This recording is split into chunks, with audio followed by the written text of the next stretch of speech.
All right. So thanks again, guys, for coming in. I know it's on a Sunday.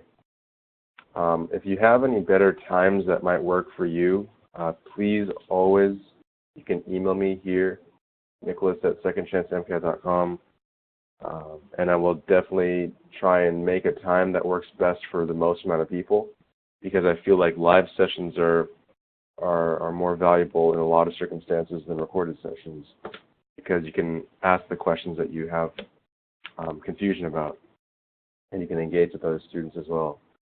So I want to pick a time that works for everybody, so please definitely let me know. So since the last time we spoke and the last class that we had, I got some nice suggestions, some nice feedback, and just sort of improving overall the approach that I take, because, again, I'm not perfect. This is the 5th webinar that I've run, as you can see. So I'm trying to get it to be much, much, much more valuable and serious. So fortunately, I work with a few students one-on-one,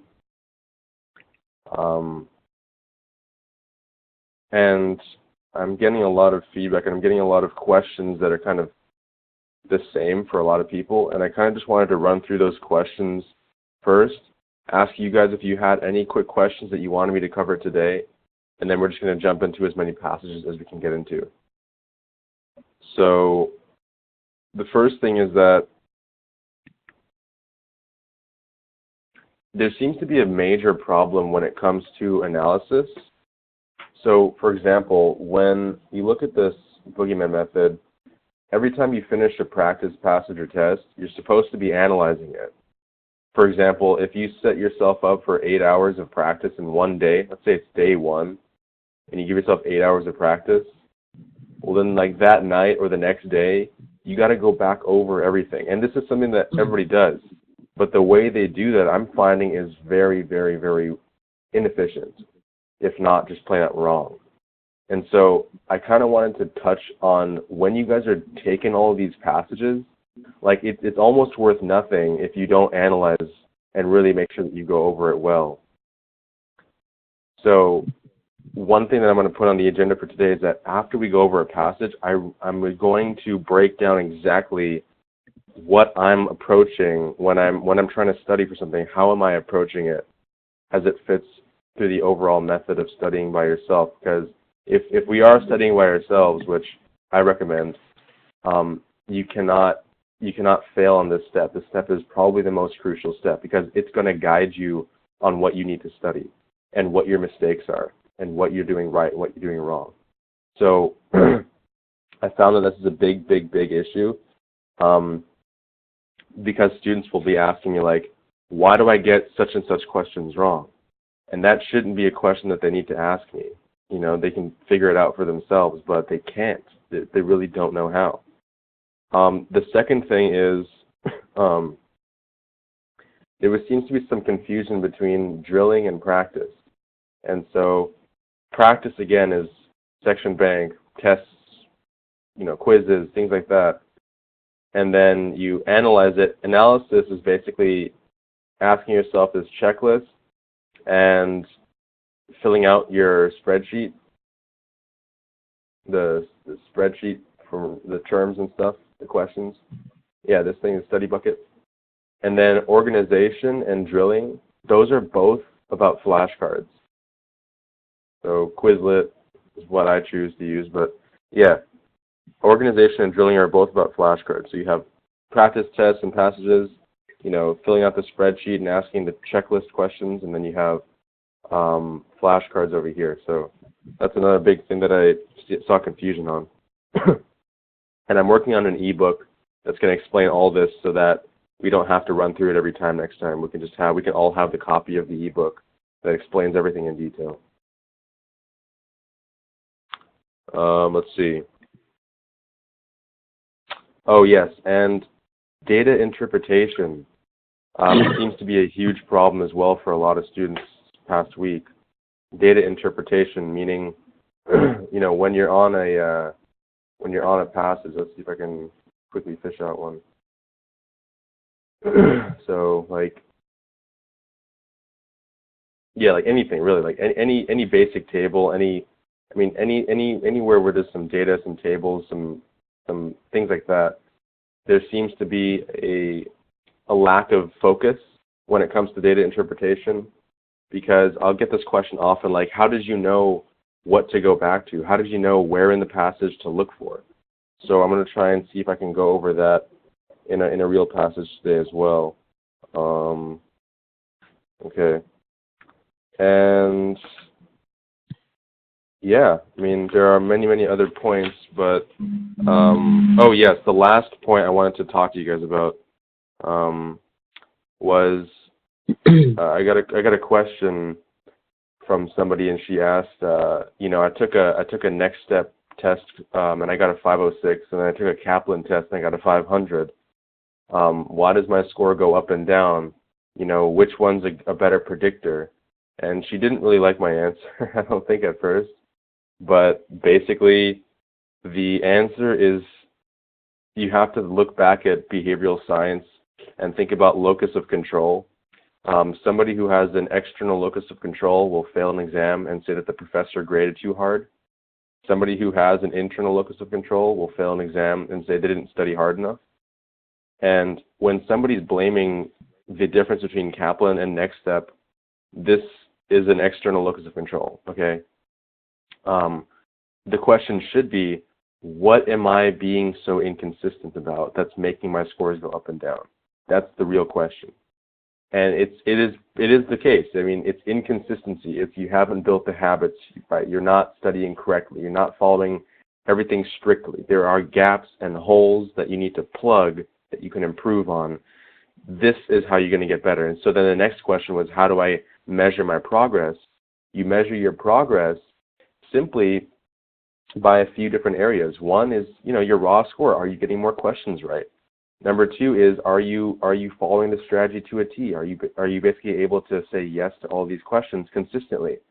Number three is, when you're actually doing the flashcards, are you getting more percentage of flashcards correct with less rounds? Does it take you shorter amount of time to get to the flashcards? That's progress. And the last point of progress is, overall, are you being more efficient with your time management? I mean, all of these different things, those are real areas of progress that you can make. But the score from different tests, 506, 502, 500, mean almost nothing, really, because that's just a number. What does that number tell you? So instead of fixating on the number, instead of fixating on the score, get fixated on the process itself and the minutia behind each different phase of the process, so that you can be able to dig yourself out of these holes instead of having to pay a tutor for it. Okay. And okay, really, this is the last point. I was going over a science passage with somebody, and one of the checklists on the strategy, overall, is, did I read with emotion? And that seems to be confusing for people who are taking science passages. They're like, well, I get that for cars, but what about for bio? So I understand. So I changed it up, and for bio, it's more about, did I read for understanding and not completion? And what I mean by that is, guys, you have to pay attention that when you're reading a passage, you're not just saying, like, the monochromatic pulse laser beam is focused on the center of the cell using a thin lens. Each photon causes a cleavage of. You can't do that, because that doesn't give you anything. I mean, unless you are that person who can understand things that quickly, that's a rarity. I'm telling you, that is not common. Training is training. Slow down. So really, when you're reading scientific passages, you don't need to necessarily read with emotion, although I'm telling you it does help. It keeps you more interested and engaged. But the real principle is that when you're reading something, the monochromatic pulsed laser beam is focused on the sample cell using a thin lens. A couple questions as a critical thinker I'm asking myself as I read. 2 questions in this sentence alone. What does monochromatic mean, and what does it mean when you use a thin lens? Right? I mean, that is actual critical thinking. That's actual understanding. So when I say reading for understanding versus completion, don't just read this sentence and then move on to the next sentence. read this sentence and make sure you understand the relevant questions that you can ask yourself from each sentence. That's what critical thinkers do so fast, and that's what separates 90th percentile and up from the rest of the pack, is the ability to read like this. They're engaged, they're actively reading, asking questions, right? This fast and localized heating process creates a sound wave that blah, blah, blah, blah, right? So you guys get the point. So when you're taking scientific passages, okay, maybe don't read for emotion or find shifts in tone. I get that. But the principle behind reading with emotion and reading for shifts in tone is plain and simple, to read for understanding and not completion. So the same principle applies to everything you read. The entirety of the MCAT is a reading comprehension test anyway. So those are the tips. Those are the pieces of advice I wanted to share. Now, before we jump into passages, anybody have any lingering questions from the week? Anything that they're trying to get answered, so that I can make sure that I can answer your questions. You can tap them away, or you can talk into the phone. Either way.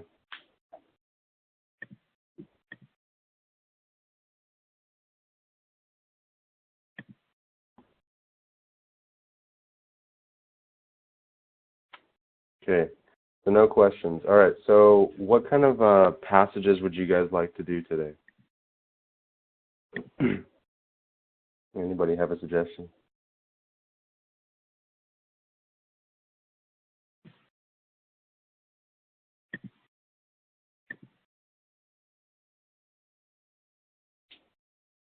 Any suggestions, guys? Cars? Okay. Anybody else have other suggestions? We can do more than just one passage.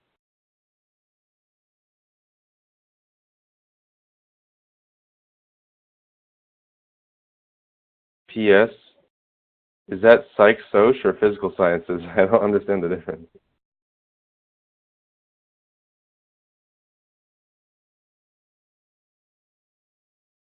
Psych, soc. Okay. All right. Let's dive in then. We got two passages here. Thank you for engaging, by the way. Walter says, I think the critical thinking thing was important.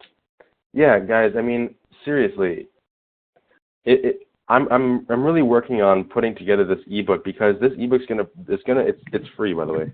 It's gonna be answering a lot of these questions that I keep on getting. Like, I am documenting every single conversation that I have with people. I'm writing down their questions that they ask me. Why? Because I assume that if I'm getting asked, like, out of 10 people, 4 people ask me the same question, I can extrapolate that to say, okay, out of 100 people, maybe 40 people will have the same question. Out of 1,000, 400 will have the same question. So I'm writing down these questions that I'm getting a lot, and I'm just going to put it on there so that, like, enough is enough, you know what I mean? Like, there's so many just, God. When I say external locus of control, I'm telling you, like, it is not our fault. It's nobody's fault. It's just a habitual way of thinking, and then that needs to change. So, yes, critical thinking is important, and it separates the top 10% from the bottom 90. Okay, so, I mean, basically, it's the basic skill, like, that we lost from being children, right? Like, when we were kids, we used to ask a ton of questions, whether publicly, out loud, or inside our own heads. I mean, why is it that we've stopped? Does it mean we know everything? No.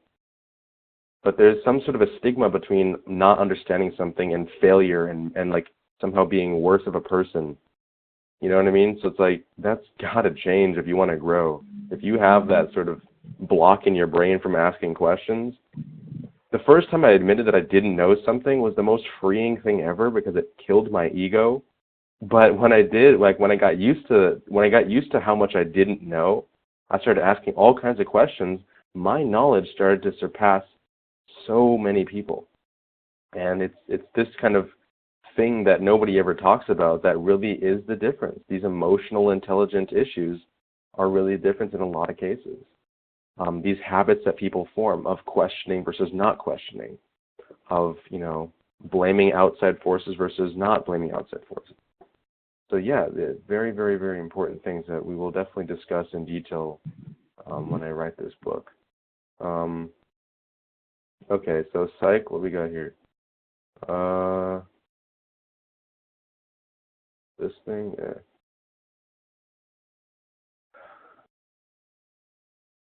And all of these guys are from the section bank again. Yeah. So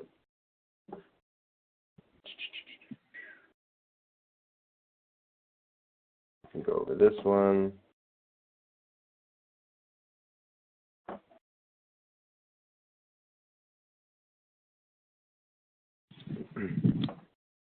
Okay. Apologize for not having this cleared away. I kind of just pick different passages at random, whatever catches my eye. All right. So this one, then we'll do a cars. Let's see, cars. We'll put a random one here. Whoa. I'll do that. Yeah, this one's okay, I suppose. I don't remember this one at all, but okay, let's do this. So with cars, guys, what I'm going to do is basically, we're all going to read it together in our heads. You'll go at my pace. Don't worry, my pace is not very fast, so you'll be able to keep pace with me.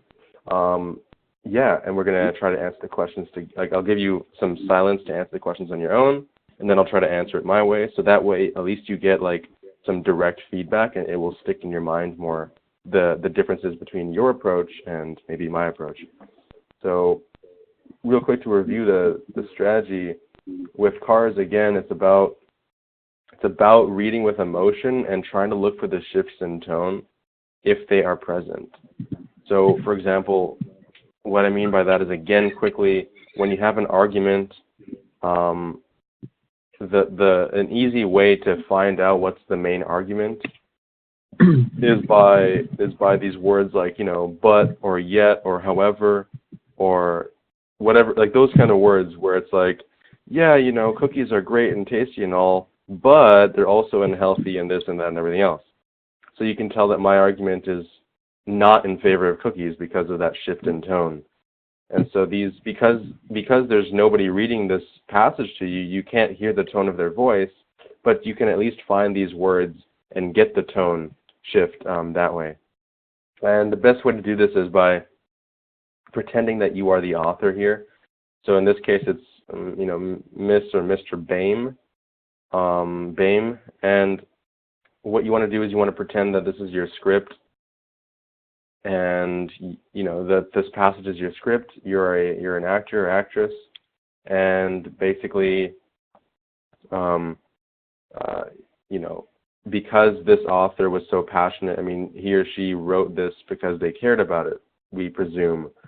And based upon that, if somebody cares about what they're talking about, they're not going to be reading it, again, so monotonously, like a survey, blah, blah, blah, blah, blah. They're going to be reading it with some passion and emotion and tone in their voice. So when you're approaching this, again, pretend that you're the author. This is your script, right? You're an actor, and read it like that. So what I do is I'm normally I have my finger and I'm normally tracing on the screen, as I go line by line, and I'm really trying to be emotive. So what we're going to do is we're going to go ahead and do that. So that's the approach. And with cars, we read the whole passage first, and then we go ahead and we will go ahead and answer the questions afterwards. So let's see if we can do that. Now, we have this over here. So novels, readers, and reviewers. Okay, doesn't really tell us what the passage is about, but it can be something about a novel, I suppose. Novels, writing, literary history. Okay, so let's close our eyes, take a deep breath, focus ourselves on literary history. Okay, here we go. So please read the passage on your own, and then we'll go to questions. Good luck.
Okay, I just finished reading the first 3 paragraphs.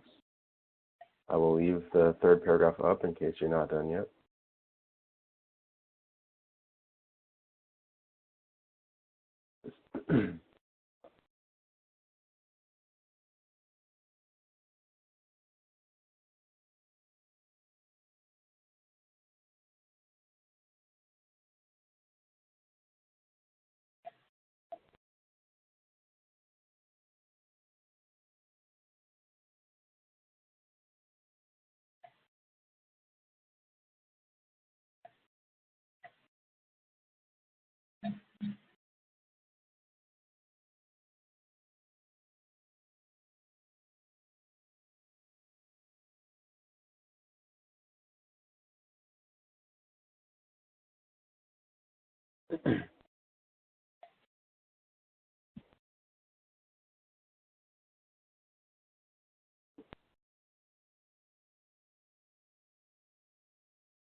All right, I just finished the 4th paragraph.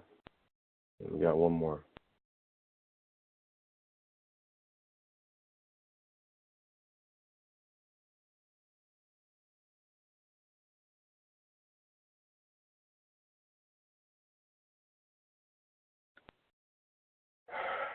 Okay. Hopefully, you guys looked at the shifts in tone. Can anybody tell me where the first shift in tone was?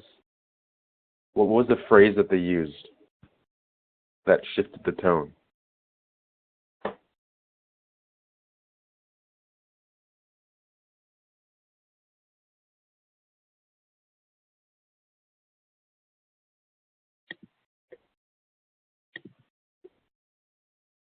Does anybody want to guess?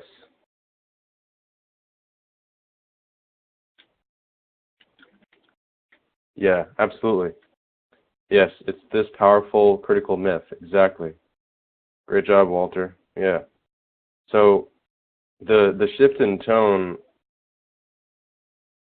is right here. And if you didn't catch that, this would have been a very difficult passage for you. So once you read that, you pretty much understood that this author does not believe that novels were in a hostile environment, et cetera, et cetera. They actually did pretty darn good. So they went on to give a bunch of explanations, some evidence, some numbers, this and that and everything else, and then, over here, a nice finishing shift in tone, saying, yeah, they had trouble supporting themselves, but the explanation for this difficulty cannot be hostility. Yeah, they loved it. They loved fiction. They loved novels. The American to which Hawthorne launched The Scarlet Letter and Melville launched Moby Dick was a nation of novel readers. Okay. Fantastic. That shift in tone, that one phrase basically gave us the meaning of the passage. This is how crucial this is, guys. Makes it easy. Here's a big benefit, guys. When you are pressed for time, let's say you're at the end of a section for cars and you don't get much time left, my advice would seriously be read at least the first third or 2/3 of the passage up until you find this shift in tone. Once you found the shift in tone, move to the questions. You got the main idea at this point, and that main idea can guide you through pretty much the entire set of questions. Why don't I do this for every passage then? Because again, it's not as strong of ammunition to answer the questions when you've only read the first third. It really is an assumption that you're making technically, that the first third will allow you to predict the last 2/3. So, but still, when you're pressed for time, it's a good assumption to make. Okay. First question says, assume that 19th century American publishers could acquire European novels as easily as American novels and publish them at a higher profit.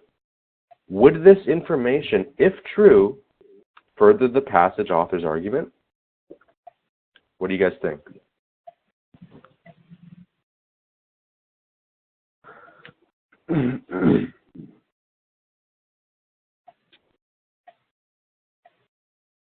So before, before you look at the answer choices, again, remember the strategy is to come up with your own answer. Like in your own head, yes or no, would this further the passage author's argument? Yes or no? Anybody want to tell me?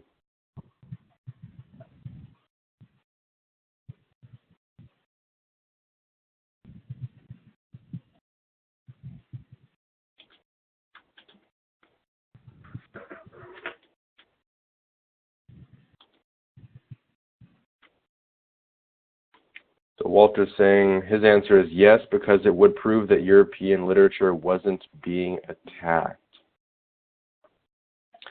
So I'm not sure where you're getting attacked from. I don't remember that being in the passage, but I would agree with yes. I mean, yes, it does further the passage author's argument. In order to really give a reason why, you have to make sure you understand what this question is really asking. What is this problem really talking about? It's saying, guys, that assume that they could, like, if you were a publisher in America, you could make more money selling European novels just as easily as American novels, but European novels would make you more money. Knowing that as a publisher you could make more profit from European novels, but then if you look at the passage, it's talking about how like half of the novels that were in circulation, right here, look, about half of them they were American in origin. So even though, you know, European novels could have made you more profit as a publisher, still about half of the circulation of novels were American in origin. That will further the passage author's argument. It makes it more impressive that one half of the periodical reviews were of American novels. That's the thing. So yeah, so there you go. It's about understanding this, because like the way that I understood this, guys, if it makes sense to you, is here's a tip. Every time you're reading anything, really seriously, like anything that talks about, you know, a character or a subject or a doctor or a researcher or a scientist, just put yourself in that position. Put yourself in their position, and when you spin the question, when you spin the problem or the story in terms of, for example, like I said, imagine that you are a publisher and you could make a profit from European novels, but half of the novels in circulation from periodicals are American in origin. Now you understand, oh, wow, okay, that must mean that that's really impressive. Okay, so people really like American novels. This is how I approach this problem, because it's just easier for me to understand. Otherwise, I'm like struggling to get all this like American publishers, European novels, American novels, all these other third things. Like, it's too confusing that way. This is a big trick that I use for cars and for psychology. And the reason why I do this is because there's a lot of psychology that have been written that memory is much stronger when the thing that you have to remember is about you. You know, it's more engaging that way. For example, if you read a text, if I read you a text about, you know, like a journal entry, you know what I mean? Like this was like a diary entry or something like that. Like, it'd be much easier to understand. It'd be much more interesting and much more engaging. But when it comes to like this type of, you know, third person, you know, stuff, it seems very uninteresting to us. Well, that's because you're not there. Imagine that you were in it. Imagine that you were a publisher or you were this. Then it becomes much more easy to grasp the concept of what was happening around that time. Walter says, oh, I thought it was the European literature that was less popular. No, this passage has nothing to do with European literature.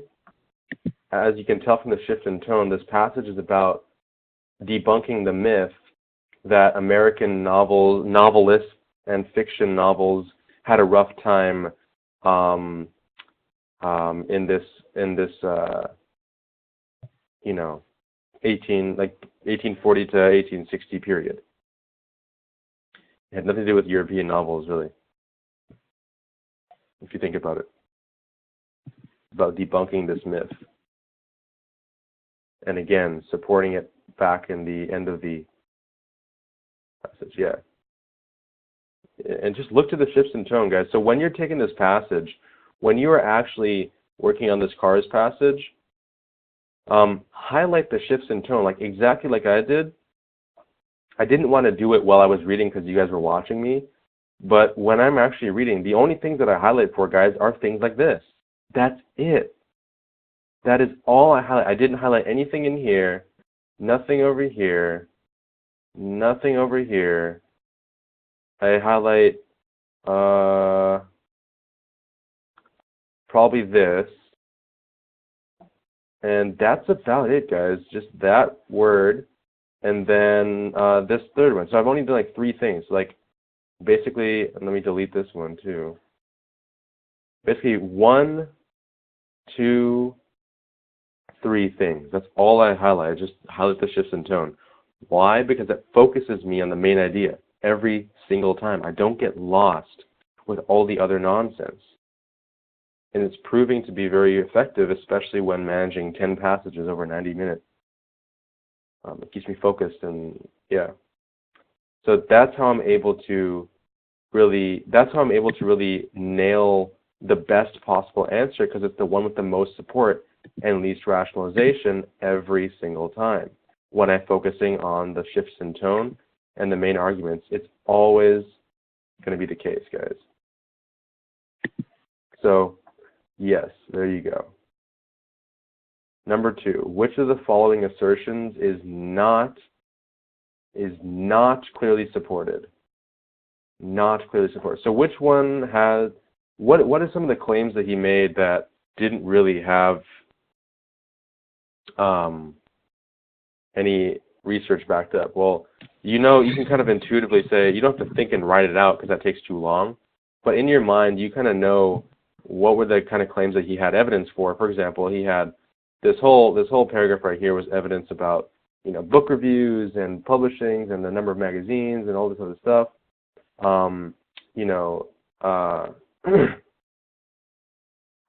But this thing right here, it's pretty much nothing. There's no support. Right? So that's what I would say. Is whatever.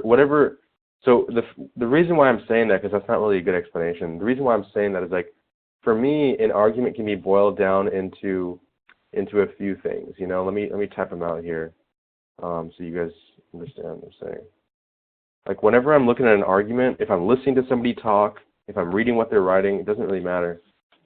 I feel like just off the top of my head, you have the context or current belief. You have the shift in tone. You have the main argument, popular belief. Yeah, the main argument, or why popular belief is wrong. And then you have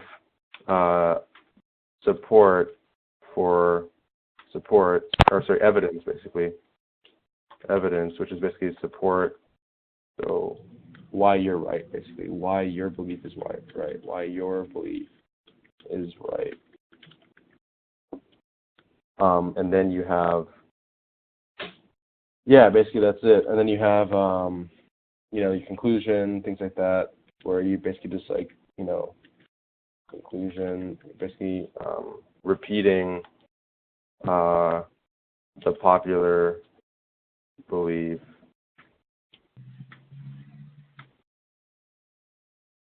and how it is wrong, etc.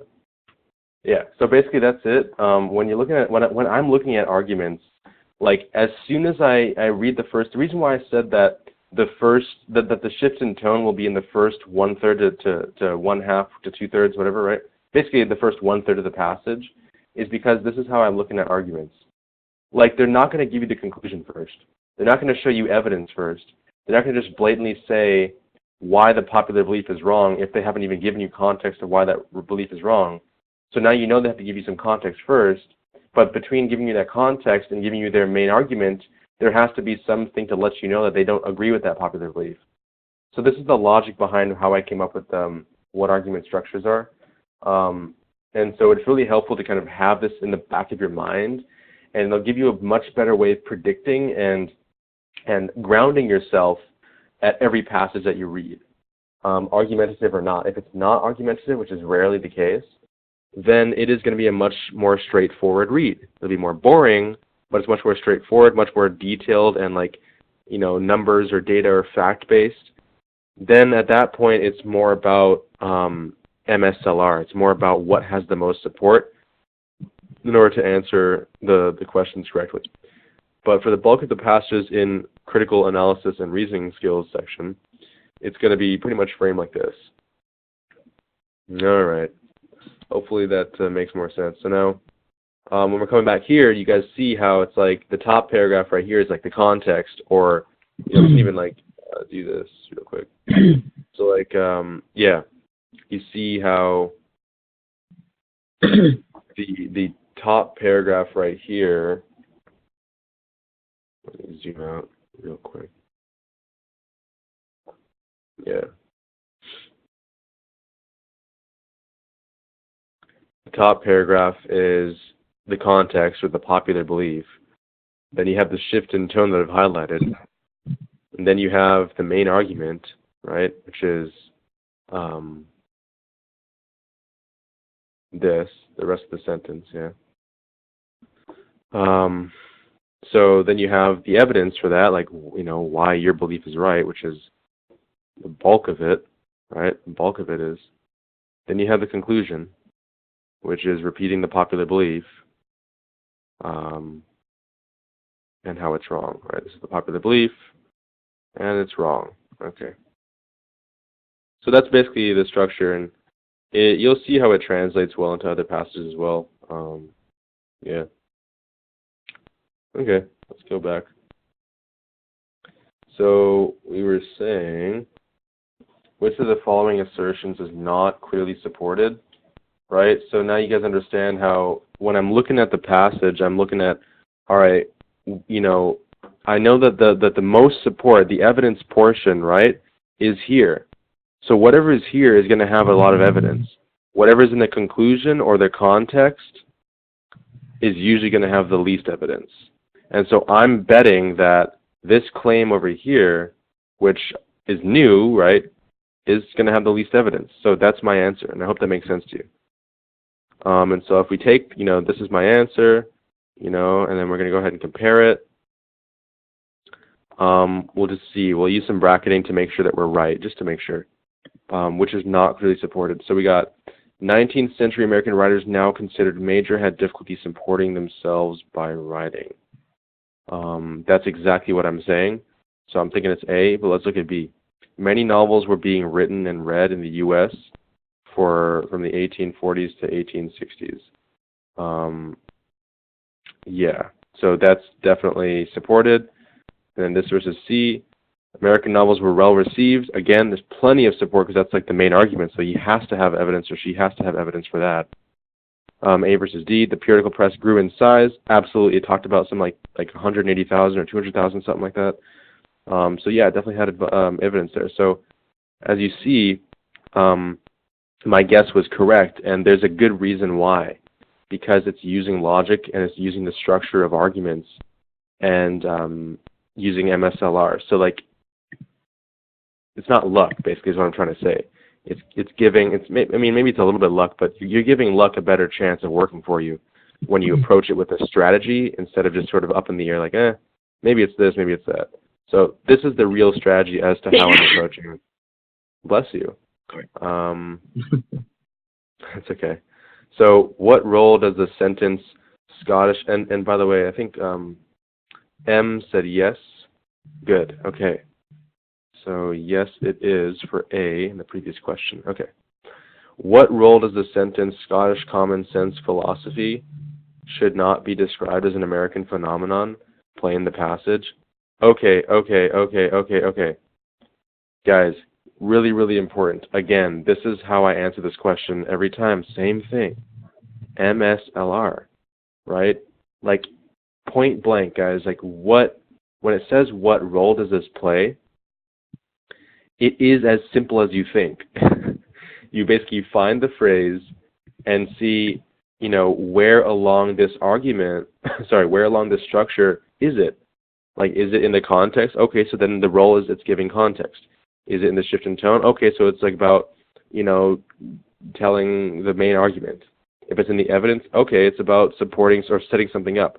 Like, it isn't really about an implication. It's not asking you to like really think so hard about what is the purpose of every single word. It's about, where is it in the argument and what is its role? And in this case, this is like at the paragraph 2, they're already telling us. It's in the mostly in the beginning of the argument. So it's in the it's in paragraph 2. So they give us where it is. We can go up and see where it is, and we see that. So it's after the shift in tone. Okay. So basically, it says So after the shift in tone is the main argument right here. After the main argument is evidence. So it's a part of evidence, really. The role is it's a part of evidence. Now, what part? So it says, for one thing, express hostility was no less strong in England than America, right? Scottish common sense philosophy should not be described as an American phenomenon. Yeah, okay. Second, so it's basically like, for one thing, so it's part of this evidence, part of this, it's part of this right here. Which actually, my bad, guys. This is not the evidence portion. This is the evidence portion.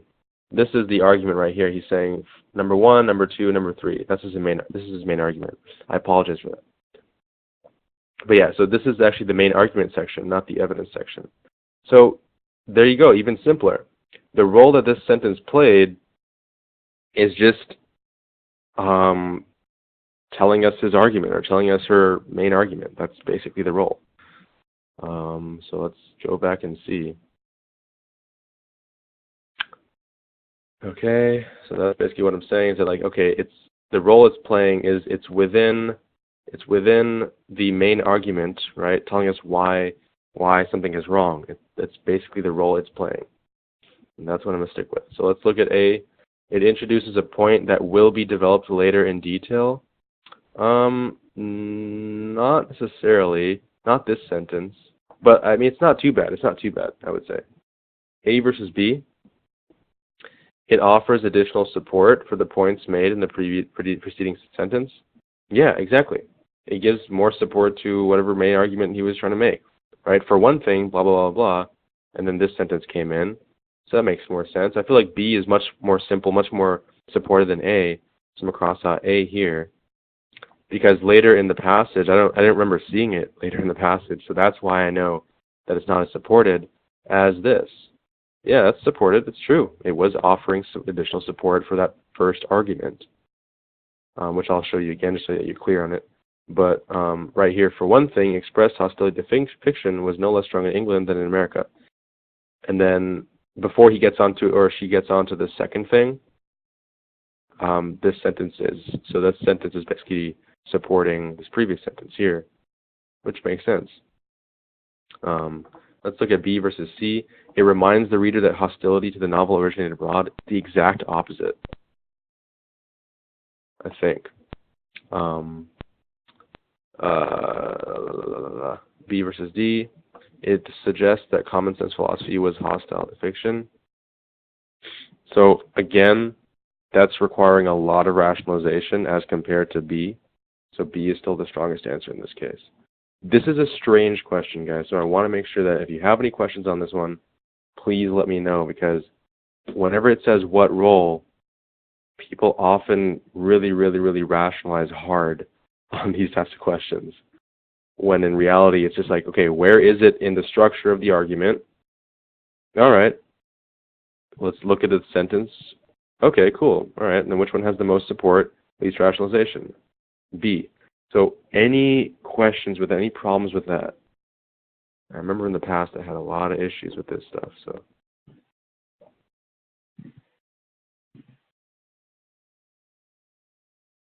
okay, great.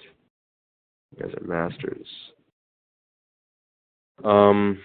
Next question. Since the 1950s, some literary critics and historians have proclaimed the death of the conventional novel in America, attributing its demise to a widespread breakdown of social cohesiveness and an increase in individual isolation.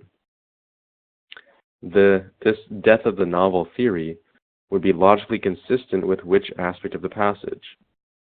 Well, let's look at the passage argument here. It would be consistent with the popular belief. Yes? No? Maybe so? Yes. Okay. So, popular belief. Which part of the popular belief? Let's see. Go back up, see the popular belief. Popular belief was, first, Puritan tradition enhanced by blah, blah, blah, created an atmosphere hostile. Second, the sparseness of American social life made conventional novels difficult, even impossible. Yes. Alienation, isolation. So yeah, that would be basically what it is. So not the first one, but the second one, I don't think.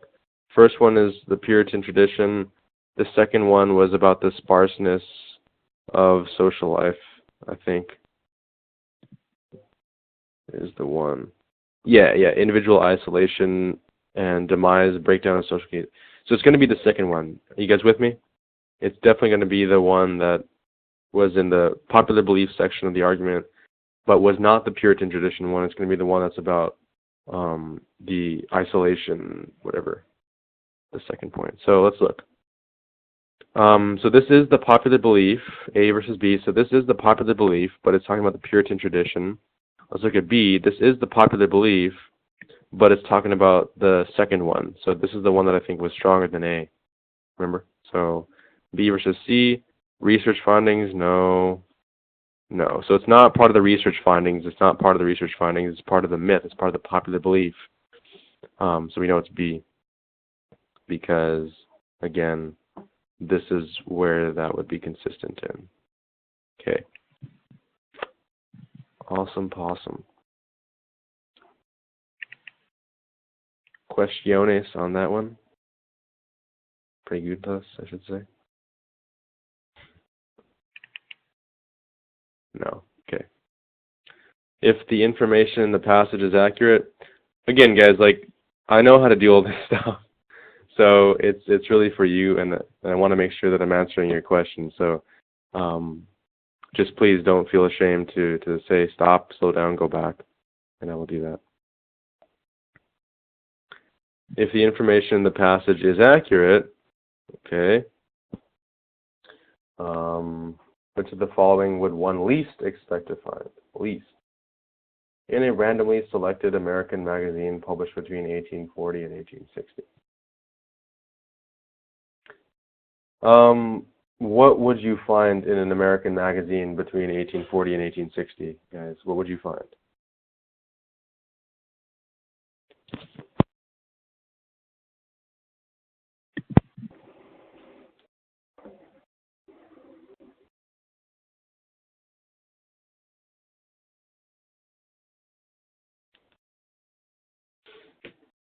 A lot of good reviews about both types.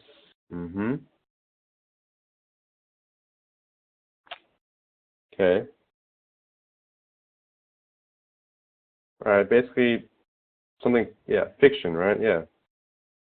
Well, not necessarily fiction because they're going to be the reviews, right? The periodicals. Magazines they're going to be talking about fiction and how things are amazing. I think they even use the words indiscriminate puffery or something. Yes, right here. Among reviewers, right? So it's like these magazine staff people, they complained about indiscriminate puffery. And what indiscriminate puffery means is like, it's actually like exaggeration. Like people were saying how much they really, really, really loved certain things. And they're like, whoa, guys, relax. That's it's a bit too much praise.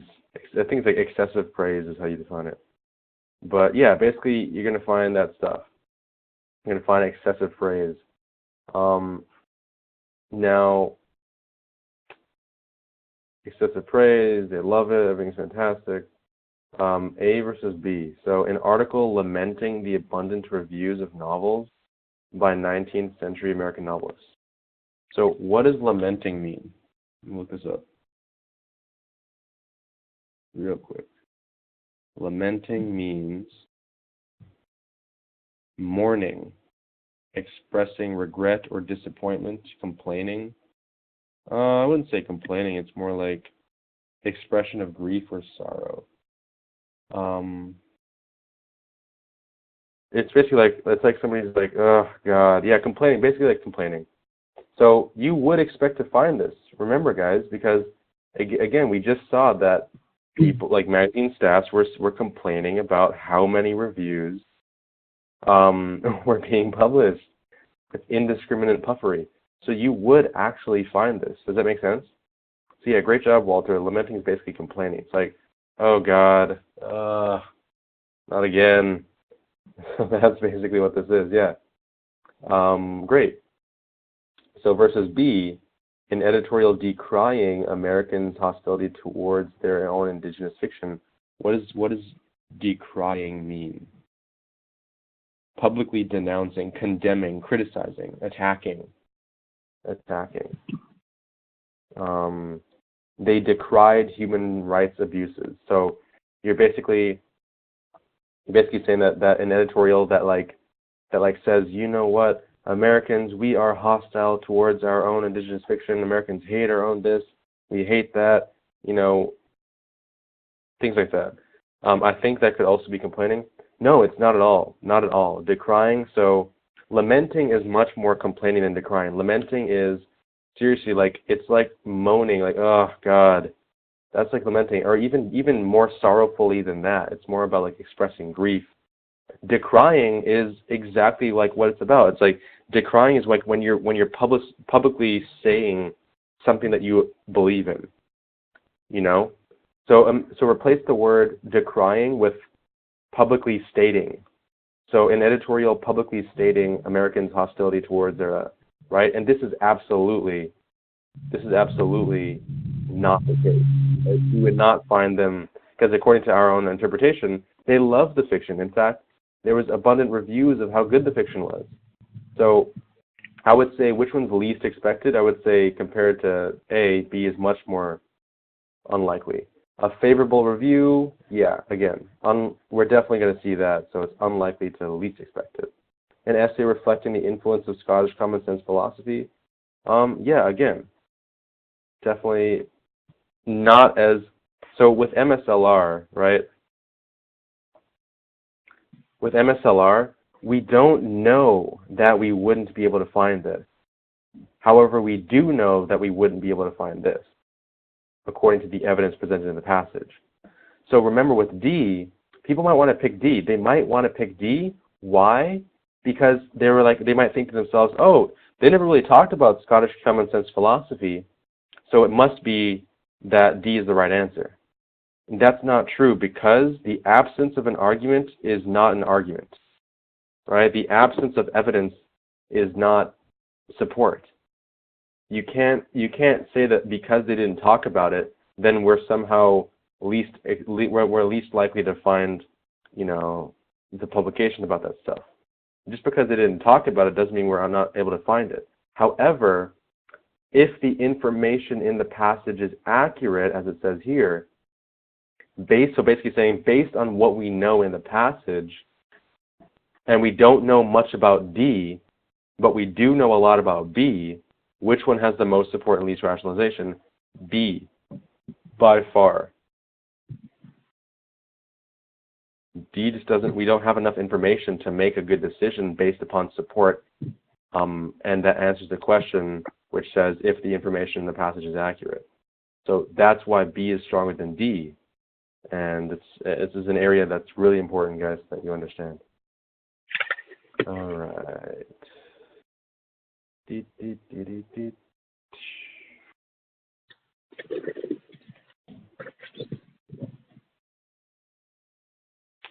Okay.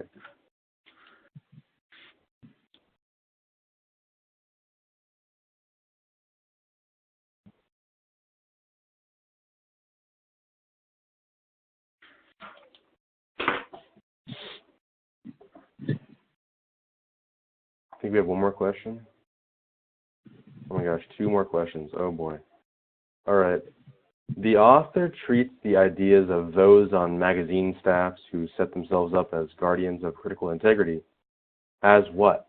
Okay, again, it's in paragraph 4. We know that basically it's going to be evidence for why your belief is right, and that's it. Simple. Make sense? I know I'm getting lazy, but basically that's the answer. That's my approach. It's MSLR, and it's understanding the structure of arguments. So that's it, you know. Yeah. Make sense? Okay. Again, it's part of this portion right here, evidence why your belief is right. This is something that you'll start to understand the more you do it. Great. Suppose lists of best-selling books had existed during the period under study. Wow, that's kind of cool. Yeah, suppose it did. Which of the following pieces of information derived from such lists would be useful in evaluating the accuracy of the passage author's conclusions? Oh, here we go. Let's see. The degree to which reviewers' conclusions about the relative popularity of different novels were accurate. Was this, so whenever it talks about this, it's basically asking you to tell me what claims or what evidence did the author use to back up his or her claims. So did they use reviewers' conclusions about the relative popularity at the time? Yes, he did. Right? Oh, no. So if we had this list of books and this list of books told us about this, that would help us evaluate the accuracy of their claims. Okay, number 2. The extent to which the length of the reviews a book received correlated with its popularity. I don't think that, and so the question is, did the author use the length of reviews in correlation with popularity? No, I don't believe they did. So this would not help us evaluate their claims. Number 3, the relative popularity of conventional novels and romances among American readers. The relative popularity of conventional novels and romances among American readers. So,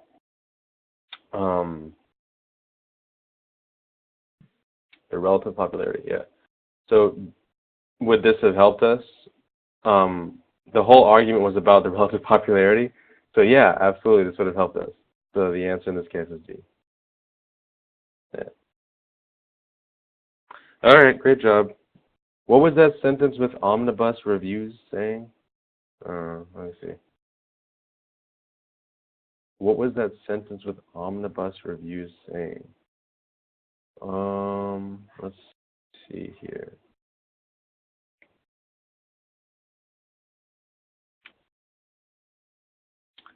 Okay, about omnibus reviews. Let me find it. Okay, second to last paragraph. Okay, here we go. A survey of that, including 5 mentioned above, 2,000, about half of the American. The reviews ranged in length from a single sentence in omnibus review to articles of many pages devoted to a single book. So what you're saying is, this is where they talk about length, right? Yes, he uses the word length, but does he use the word length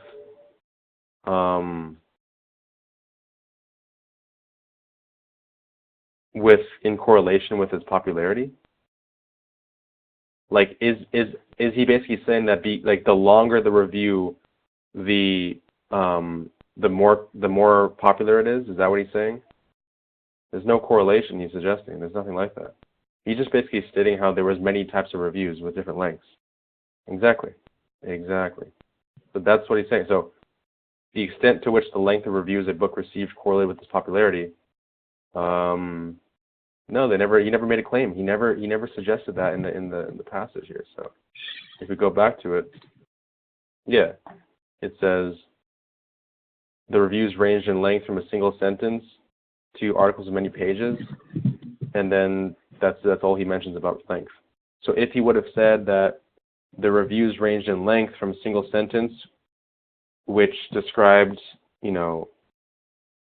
small amount of popularity, to many articles, which describes a large popularity, I mean, that doesn't really make sense even from that standpoint. So it wouldn't have helped us.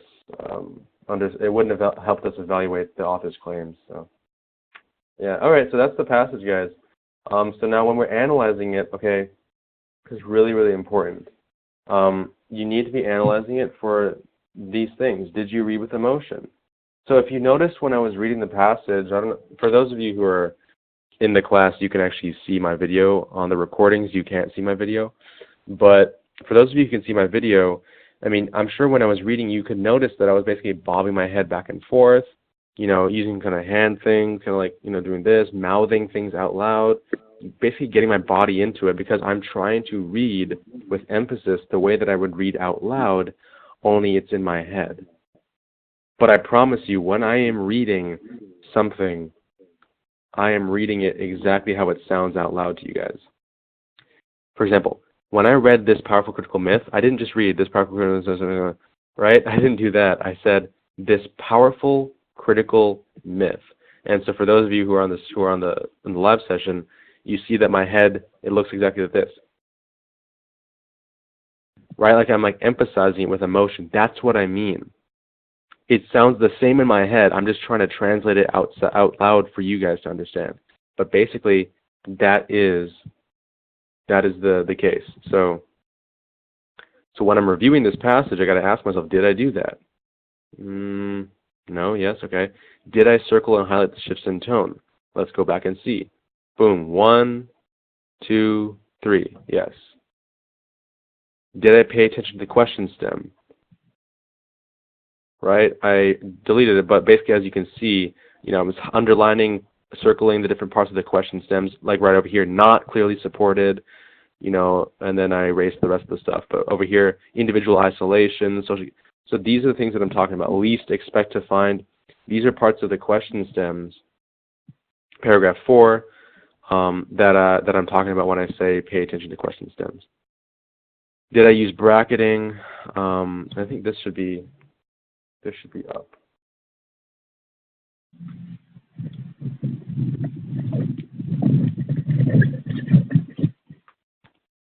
Did I, yes, come up with an answer choice E? Did I use, so with answer choice E, we absolutely did every time. We came up with answer choice E. Even Walter did. So that's good. Now, did I use bracketing? We did on occasion, yeah, absolutely. And when determining the strongest answer of the bracket, did I use MSLR? So one thing I'm going to add now is, do you guys think that this is helpful, like right here, when I listed out kind of like how I'm visualizing arguments every time I see a passage or whenever I hear people talk about their beliefs? Is this concrete enough for you guys to understand? Does it make sense to you?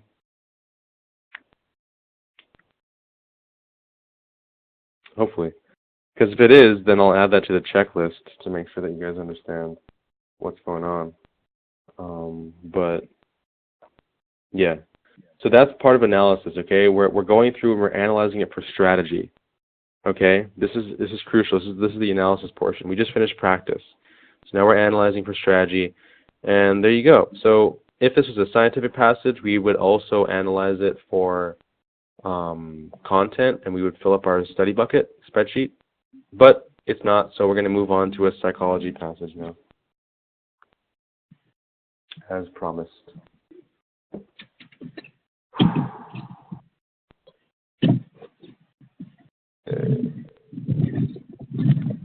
Wait a minute.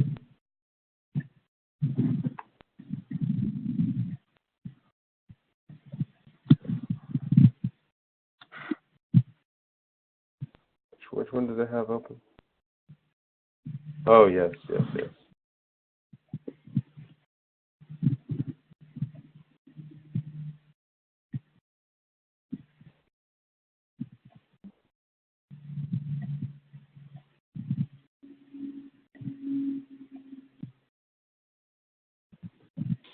Okay, so with psychology, the strategy is again, as it is with every other scientific passage, it's going to be to read one paragraph, go to the first question, try to answer the first question. If not, understand what the first question is asking you, prime yourself, then go back up to the passage and read the passage only until you figure out the answer to the first question. That's the most efficient use of your time, in my opinion. So let's go ahead and do that in our heads. The title says it's from Kahneman. Kahneman's very, very, very important figure. If you don't know who he is or what he did, please look him up. Kahneman. Okay. Individual differences in attention and the prediction of flight criteria. 1971, perceptual motor skills. So differences in attention and the prediction of flight criteria. All right. It's about attention then. So the passage is about attention. So we're going to come up to the top. We're going to close our eyes. Take a deep breath and focus on attention. Attention, okay. Psychology, attention, flight criteria. All right, you guys are ready to go? There's the first paragraph. Please read quietly in your heads, and then I will go down to the first question. Good luck.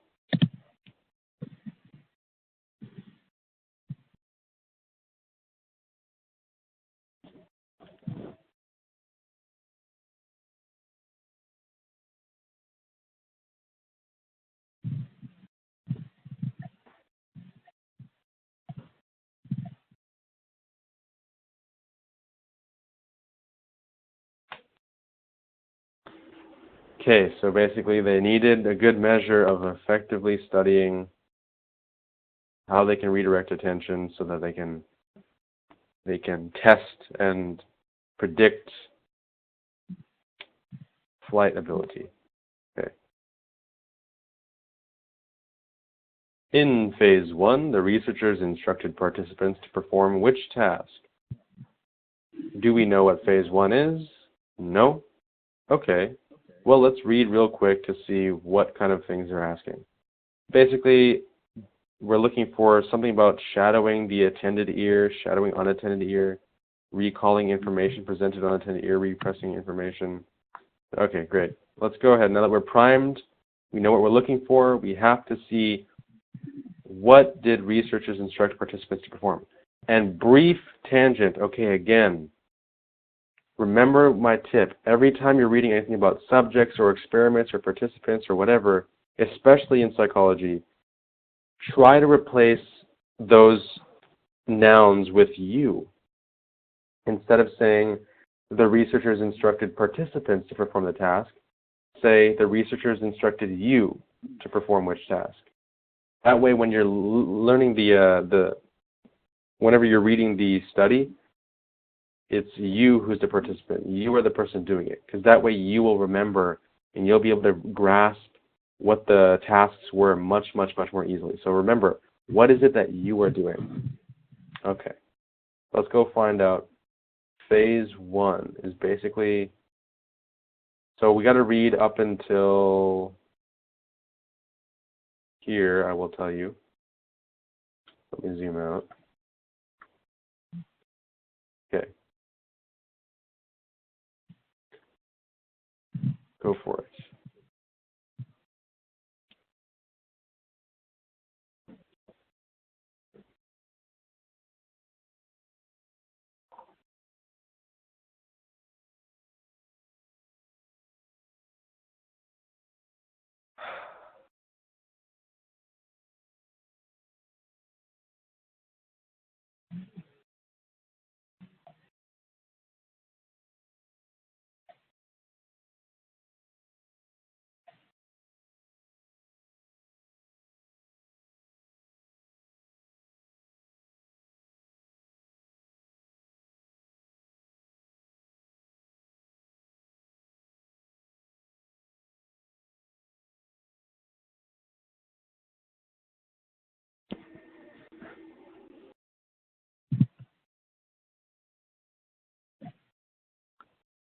All right. So basically, what did you have to do, right? In phase 1, you had a high frequency tone, bing, to the right ear, or bing, to the left ear. Depending upon what sound you heard, then you knew, okay, I got to pay attention to that ear. And so that basically should give you a clue that you're paying attention to the attended ear. So remember how it said unattended versus attended? So we know it's not going to be this, and we know it's not going to be that, basically. We're going to be focusing on the attended ear. So now it's talking about then either you hear 2 or 4 digits, so like interspersed in a stream of bisyllabic words. So it's like you know, apple 34 orange or something like that. You know what I mean? And then 6 digits were presented to the irrelevant ear to kind of throw you off. Digits were never presented simultaneously. So that will tell us that we're not trying to repress anything, right? Participants were, so you were instructed to repeat immediately the digits that they heard in the attended ear. There's the answer right there. You had to immediately repeat any digits that you heard in the attended ear. Yeah? Make sense? Great. So which one says that? That's your answer. You have to repeat immediately what you heard in the attended ear. Which one is like that?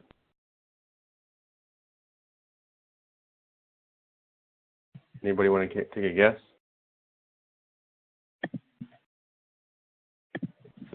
C. Somebody says C. Anybody else?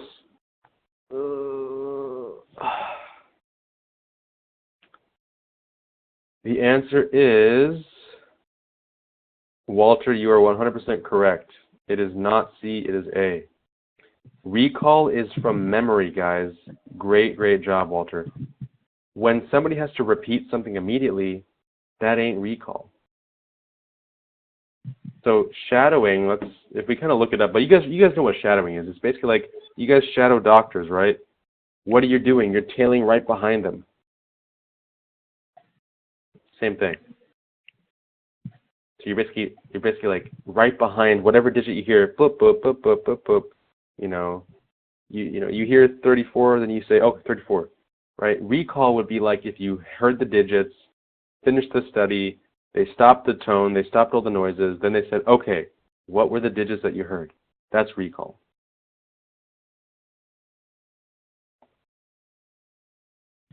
You said, oh, I really didn't know exactly what shadowing was. Yeah, put it in that perspective, you know? It's like, you guys shadow doctors, what are you doing when you shadowing? I mean, you have a shadow, right? What is your shadow doing? It's following you right behind you.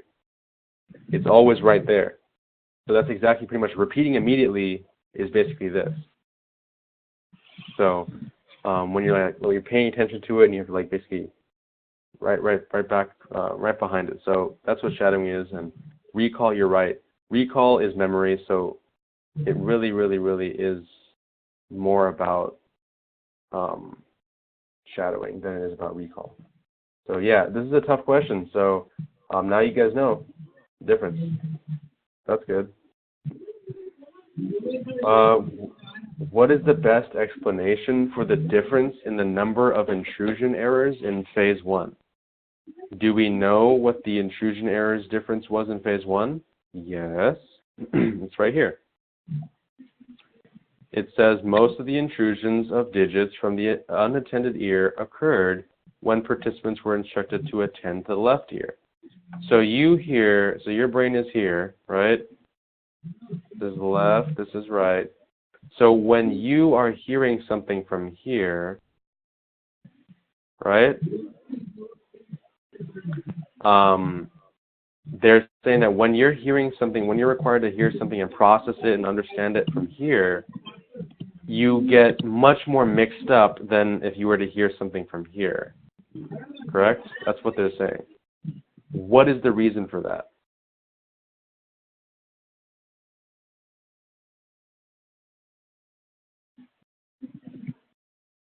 Anybody want to tell me, what is the reason why when you hear stuff from here, it's much more... Oh, no worries. Yeah, what is the reason why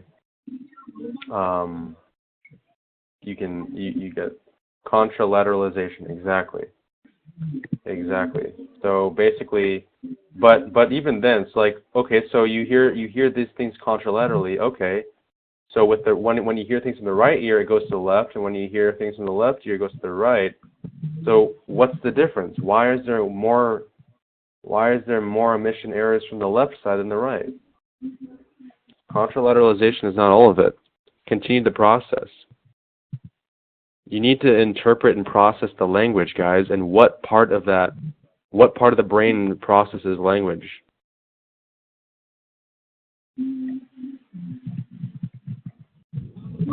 There's a lower tone. The left side processes language, exactly. So that's why, because of contralateralization and the fact that the left side processes language, when you're hearing something from the left ear, it goes to the right, and then it comes back to the left, right? Versus with the right ear, when you're hearing things from the right ear, it goes to the right and goes to the left, and it stays there to be processed. That's where there's more intrusion errors when you have to listen and process language from the left ear.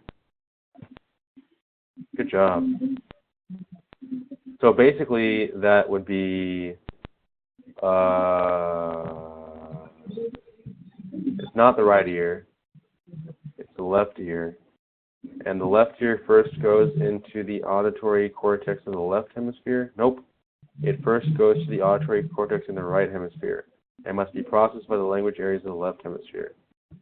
Excellent. Good job. The observed correlations mentioned in the passage. In the passage, okay? MSLR, always.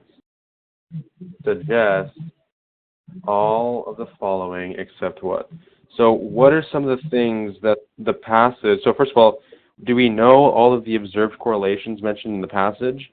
No. Why? Because we haven't finished reading the passage. So let's go ahead and finish reading the passage, but before we do that, let's get a brief overview of like what are these answer choices basically saying so that we can prime ourselves and we know what to look for when we read the passage again. So it's talking about like the study's measure of attention capabilities enhances the predictability of that, okay, or it reduces. So we're either looking for does it enhance or does it reduce? That's basically it, yeah? Excuse me, why do I know that? Why do I know that I don't need to read C and D? Because A and B are opposites, guys.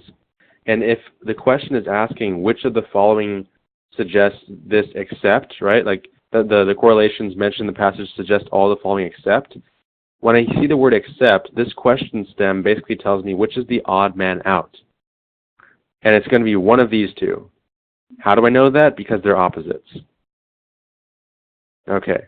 That's so freaking clever, says Walter. Thank you. I appreciate that. Basically, yeah, pay attention to the question stem. When you see that something is except, it's about the odd man out, and you know these guys are opposites. All right, cool. So I know it's not going to be C or D. But, you know, now basically all I have to do, guys, in order to answer this question is that when I'm going back up to read the passage, and this is why almost nobody follows this step. It's crazy. Nobody reads the question answers. No one reads the answers before going back up and reading the next passage. They see, can I answer this question? No. Okay, let's go back up. I'm like, whoa. What about priming? That's also a strategy. I should probably write that down in the checklist as well. But I'm sure that checklist is going to grow over time. You know, with priming, it's like, okay, the reason why priming is so important, especially for questions that have the question stem, which of the following, is because you're going to have to read all the statements anyways, so you might as well do it now. That way you can be more efficient with your time. And by doing that, again, you've primed yourself. You know what to look out for when you go back and you read the rest of the passage. What are you looking out for? You're looking out to see, did the study end up doing its job? Did it enhance or reduce the predictive validity of the selection, right? Of the test training or whatever. So basically, was there any data from the studies that provide a clear prediction of whether or not these cadets would be successful in their training. That's what you have to look for. Did it work or not? Was the test successful or not? Did they end up creating this standardized test to identify a prediction of their flight capacity? Yes or no? Let's see. So go ahead and read it, and then you can tell me, did it enhance? Was there a correlation or not?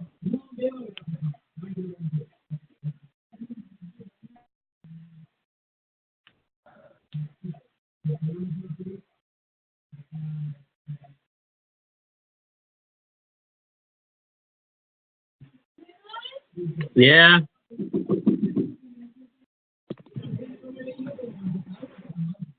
Oh, let me move this closer.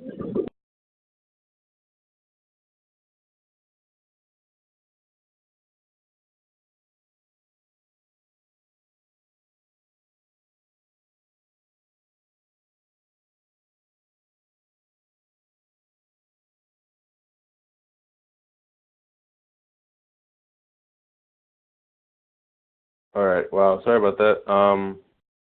I just have to mute other people. Okay. Keep reading. I'll give you about 30 more seconds to figure out whether or not it enhances or reduces the validity.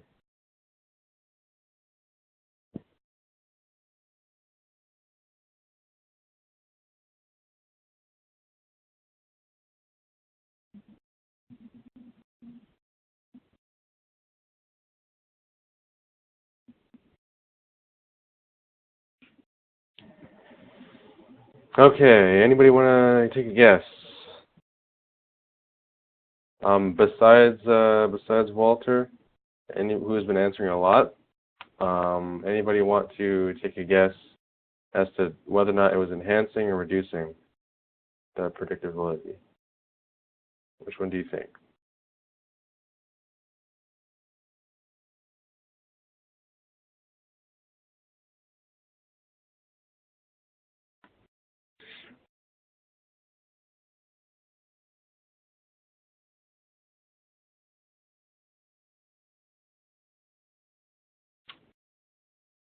Anybody want to take a guess? A versus B, which one is it?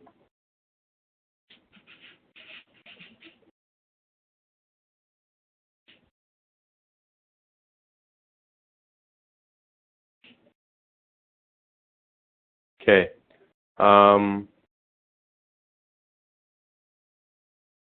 Not getting any responses, guys.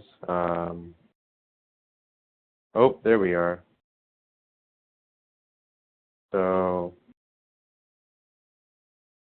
Walter says, I think it's B.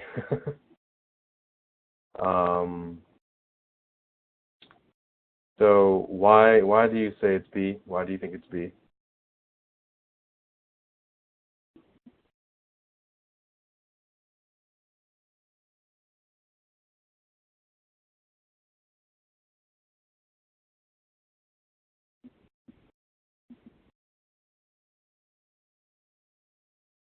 Yeah, the study worked at the end, exactly. So it's actually A. Yeah, it's not B, it's actually A. For sure. Okay. The reason why it's A is because there was a strong negative correlation between the number of errors they made in phase 2 and the successful completion of pilot training. There you go. So if you can take this test in phase 2 and measure, if you have the more errors you have, the less successful you're going to be in pilot training. You see what I'm saying? So this would be number of errors, right? Number of errors. And this is successful completion of pilot training. So if you have fewer errors, more likely to achieve success. More errors, less likely to achieve success. That's a win. They did a good job. So it's A. Okay, question 4. Researchers conducted a replication of the pilot training study with bus drivers. How accurately will the measure of a person's ability to redirect attention predict accident rates among drivers? I mean, as we've already seen, it's probably going to be very accurate. So the error rates in blank will be blank to accident rates. Well, it's not going to be about phase 1, right? We just read that it's basically the more errors you make in phase 2, the more likely you are to fail. So the more errors you make in phase 2 will be directly related to accident rates. Exactly. The more errors you make, the more accidents you'll make. This is number of errors. This is number of accidents. There you go. So the answer is C. Did the task used in the study fulfill the original need described in the first paragraph? I think we've answered this question already. Yes. Right? Because, yeah, so it's not going to be B or D. Let's look at A versus C. Yes, because cadets who completed training on more advanced equipment had performed significantly better on the task than those who dropped out of the training earlier. Okay, that's strong. Yes, because cadets' ability to divide attention between simultaneous inputs was predicted by their performance in phase 1. No, it was predicted by phase 2. So this does not have support as much as A does, so A is the right answer. Okay. Which basic cognitive process was used by the flight cadets who were required to repeat certain digits? Please tell me which is the answer. Dave, M, Walter, which is the answer? What do they have to use?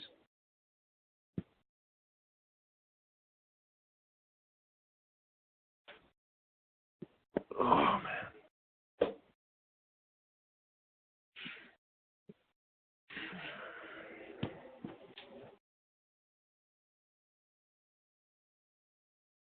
Okay, Walter says C. That is, I believe that's correct. There is no such thing as divided attention. It is a myth, like the Loch Ness Monster. So, C it is. Yeah, I'm pretty sure there's no such thing as divided attention. I mean, don't just take my word for it. I haven't studied this stuff in a long time. Okay, but it's just a quick Google search away. Let's see. Divided attention. Let me see if there's such a thing. Divided attention occurs when mental focus is on multiple tasks or ideas at once, also known as multitasking. Now, I'm pretty sure I read research that said multitasking was debunked. I'm not sure. If anybody wants to kind of chime in on that discussion. Yeah. I'm pretty sure like there's no way to literally like be consciously attending towards more than one thing at a time. I don't think that's how the brain. I think it's like a fast switch on and off. It's like a fast on and off switch.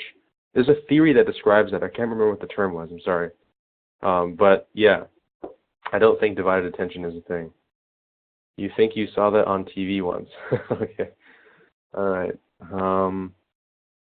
So there you go. All right. So that's basically it, guys. Yeah, they were saying multitasking as well. Yeah. So that's basically it. Now, when it comes to analyzing, okay, this is very important. So we just did practice again.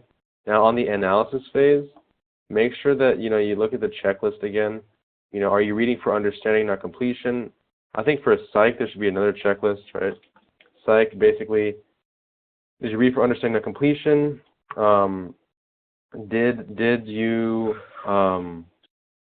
pretend you were the subject, participant, researcher? So did you do that, which we did? Did you pay attention to the question stem? Yes or no? Okay. And so on and so forth. So, guys, any questions on the strategy so far? Any concerns, anything that you're struggling with currently that you are afraid of or that you haven't seemed to master? It doesn't have to just be about psychology. It could be about anything related to, your emotions, your environment, just logistical things. I mean, anything really can be solved, but it can't be solved if it's never asked. So any question, any problem that you guys want to share, this is the reason why we have live sessions. There's a difference between recorded sessions and live sessions. Live sessions, there's interaction. Live sessions, there's real-time, in-depth, questions and answers. Recorded sessions, you don't get access to that stuff because you don't have me in front of you. So take this opportunity to ask anything you have questions about. Don't be embarrassed to ask a question that you're struggling with, because chances are other people are struggling with it too, who might be on the session or who might be on the recording. And if they're not struggling with it, then they're either going to exit out of the recording or leave the session. So there's no real loss over sharing the problems that you have, because these problems, small or big in your mind, are going to make or break your score. Trust me. So please, anything you have trouble with, now is the time.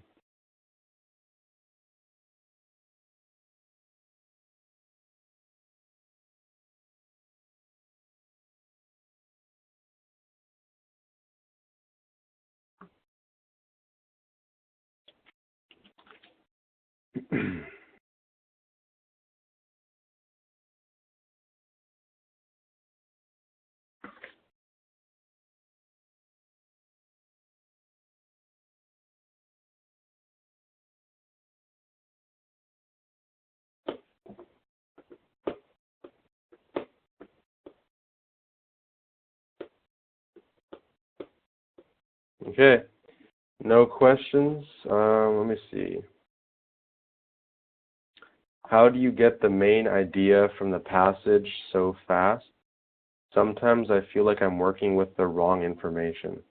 How do you get the main idea from the passage so fast? Are you referring to cars?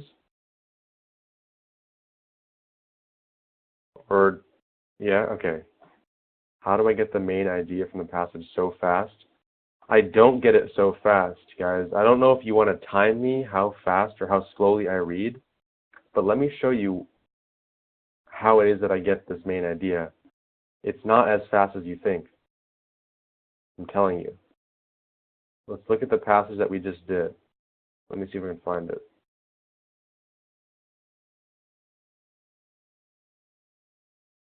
Oh, yes, here. I'm going to time myself right now, and you're going to tell me if this is fast or slow. I want to race you, actually, okay? I want to race you, Walter. I'm going to hit a timer, and as soon as I say go, you are going to read the first two paragraphs, okay? Read the first two paragraphs, and I'm going to read the first two paragraphs in our heads. And you just tell me when you're done, and I'm going to tell you when I'm done. So I'm going to hit a stop.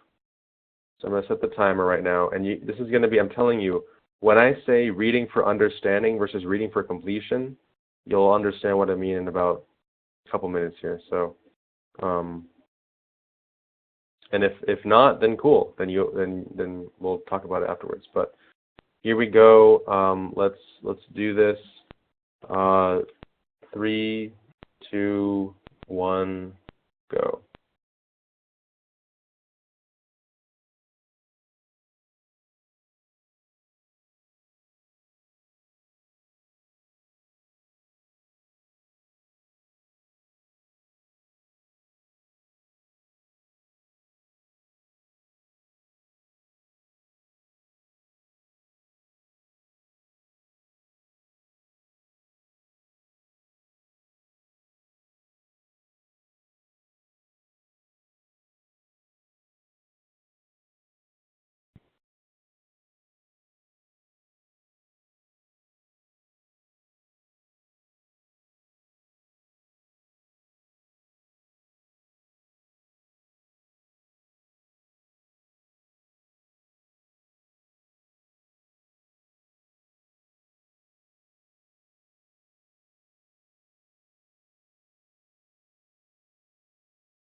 Okay, so you beat me by about 10 seconds. It took me a minute and 37 seconds to read that passage. And when I saw you wrote done, I glanced, it was about a minute 28. So, Walter, I read slower than you, right? So it's not about getting the main idea so fast. I mean, think about this, a minute and 37 seconds. In fact, whenever I want to prove another point to you, okay? Just so that it comes to this issue, because this is a big myth that people talk about all the time, and I want to disprove it right now. So, everybody at home, and if you're listening to this recording, what I want you to do is I want you to don't look at any clocks, don't look at any timers or watches or anything, but I want you to think about when 1 minute has passed. I want you to think about when 1 minute has passed from the moment that I say go. I want you to tell me when you think a minute has passed. I will tell you, I will stop the clock at exactly a minute, and you'll get to see whether you were rushing or whether you were a little bit later, okay? So this should tell you that when it comes to speed or how fast somebody is or how much time somebody has, our perception of time is greatly, greatly different, okay? And a minute and 37 seconds, and I understood the main argument, I understood the three things that were important, right? What I've understood, and it took me a minute and 37 seconds to do this, I've understood the context or the popular belief, really understood it. I found the shifts in tone, and I've understood what their main argument is. So it took me a minute and 37 seconds to do. Now, I want you to feel how long that is, okay? So I'm gonna say go, and when I say go, I want you to think about a minute, and I want you to tell me when a minute has passed, okay? All right, here we go. So let's reset the clock, and in 3, 2, 1, go.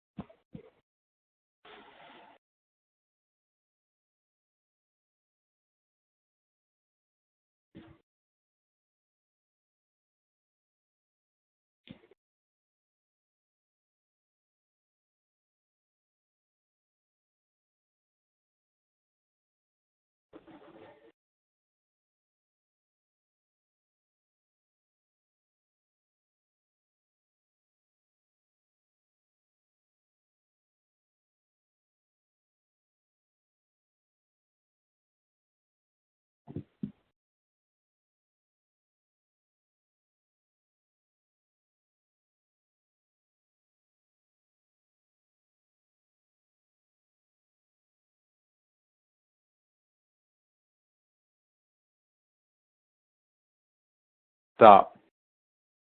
So right there was a minute. Now, if you guys were earlier than a minute, okay, think about it. If you guys were later than a minute, think about it. So what does that mean? What is this supposed to tell you? Well, it's supposed to tell you a few things.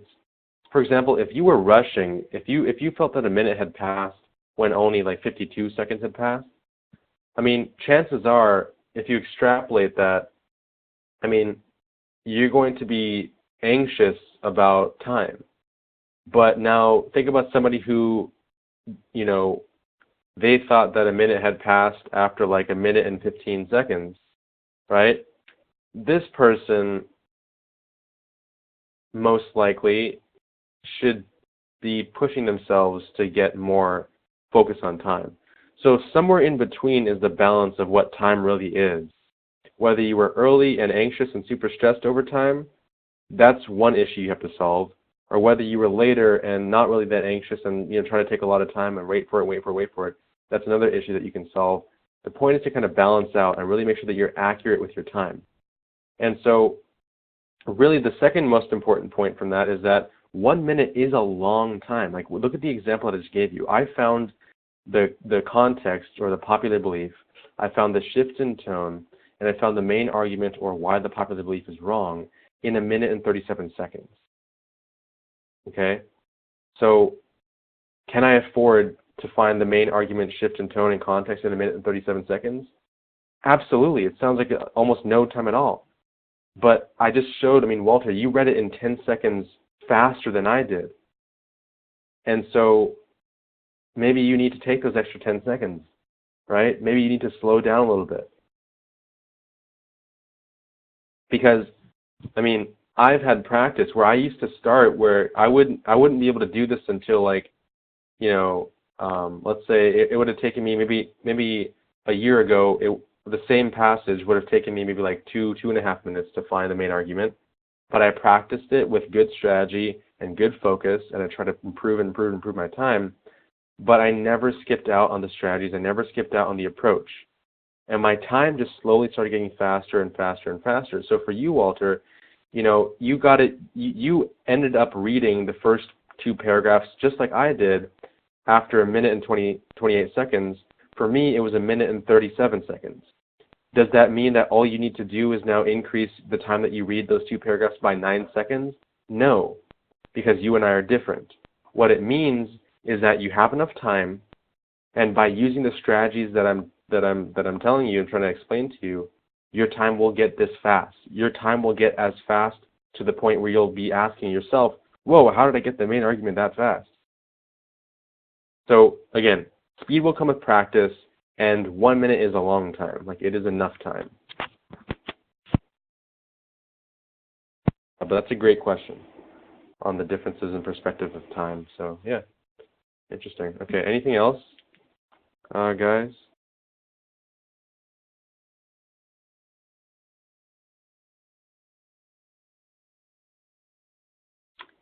Sometimes I feel like the questions are playing mind games with me, though. LOL.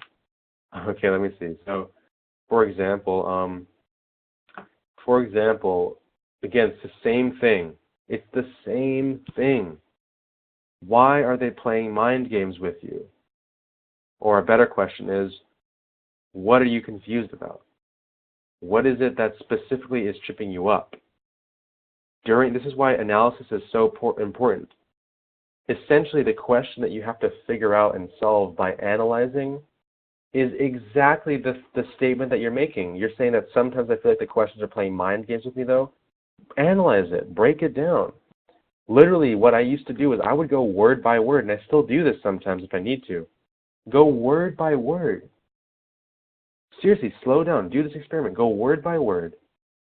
And at every single word, ask yourself, am I still clear? Do I still understand what the question's saying?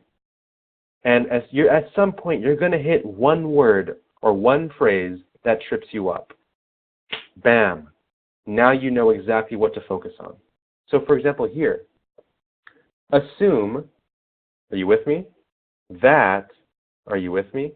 19th century, are you with me? American publishers, okay, could acquire, okay, now I'm already starting to be confused.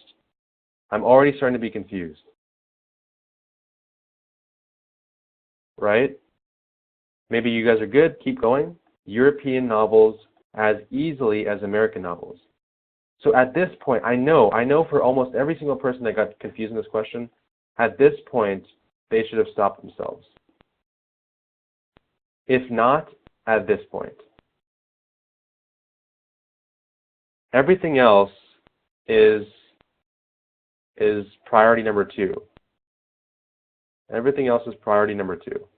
But for right now, we must understand, what does this mean when they say, assume that 19th century American publishers could acquire European novels as easily as American novels?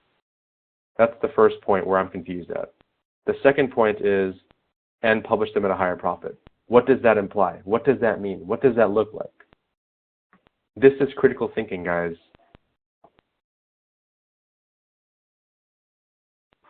And this is why I'm telling you the analysis portion is the most important portion of the entire process of learning.